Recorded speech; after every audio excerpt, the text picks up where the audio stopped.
My name's David Rutter. I'm the line producer for FIFA on PlayStation 3 and 360. I would argue that Konami aren't struggling. When you look at their reviews, they're actually doing well. They make a good game, and well, I would. And you look at the reviews of their game, and their reviews are good. Our reviews are a bit better, and that's nice to know that we're making a great game. I've been a fan of Konami's games for many years. I've got a lot of respect for the team there, and it's nice to know that there's competition out there. But I'm looking forward to playing their game. So when we finished FIFA 10, we were fully aware of some areas of the game that we wanted to achieve in FIFA 11. Personality being a great example. We knew we really wanted to go with personality much more so this year.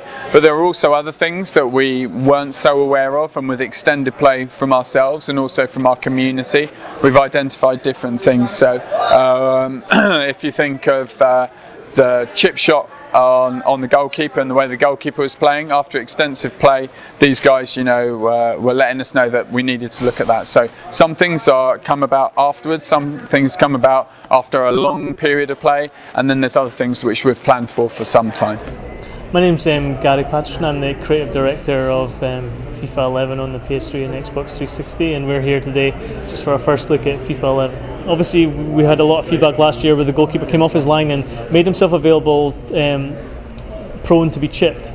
And I think for me, we've adjusted his behaviour so that he doesn't come off his line so much, but I think the bigger part of that problem was the chip shot was too easy. I like the idea that the goalkeeper comes off his line because it creates emotion in the one-on-one situation, because you as a gamer, you have to make a decision. The goalkeeper's running at me, I have to make a decision now, so that creates emotion. The problem was the chip shot was too easy. And so we've adjusted that in FIFA 11, and now there's a lot more error on the chip shots. You have to be a lot more composed, you have to use your strong foot. If you're sprinting, then it's going to be a lot more error prone. You have to get the power bar just right. So there's a lot more error on the chip shot in FIFA 11, so that even if the goalkeeper does come off his line, it's not so easy to chip him anymore. But other than that, I mean, we're adding personality into the goalkeeper as well. His reaction time to shots, how quickly he can read where the ball's going, his diving attribute, how quickly he scrambles across the goal. We've improved his intelligence on loose balls, we've improved his intelligence on balls that come across the goal. The goalkeeper is very good if the shots are coming at him, but he's not very good if they're coming across him, and so we've been working on that stuff as well. So we're working on the intelligence and personality of the goalkeeper, and those exploit things that people complained about in FIFA 10. We're trying to eradicate all those also.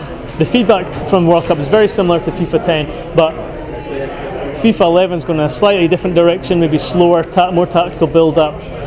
With the pro passing features, it'll not be so easy to just pass. So some of the feedback from FIFA 10 and World Cup is very similar, but yes, we are listening to it and we are responding to that feedback. We had about 35, 40 community people here a couple of weeks ago, and they were giving us feedback on both games as well. And so yeah, we have all this feedback in our system, and hopefully we'll have time to respond to most of it. So there's a few things. Firstly, we've taken some of their lighting conditions and some of their effects on the pitch. So you'll see the similar quality of pitches in FIFA 11 that you saw in World Cup. And we also really like the penalty taking from World Cup, so we have that in FIFA at the moment. I do know that we do have a system in place where if you quit early, we don't punish anyone, because we don't know if it's because you've quit because the connection's bad.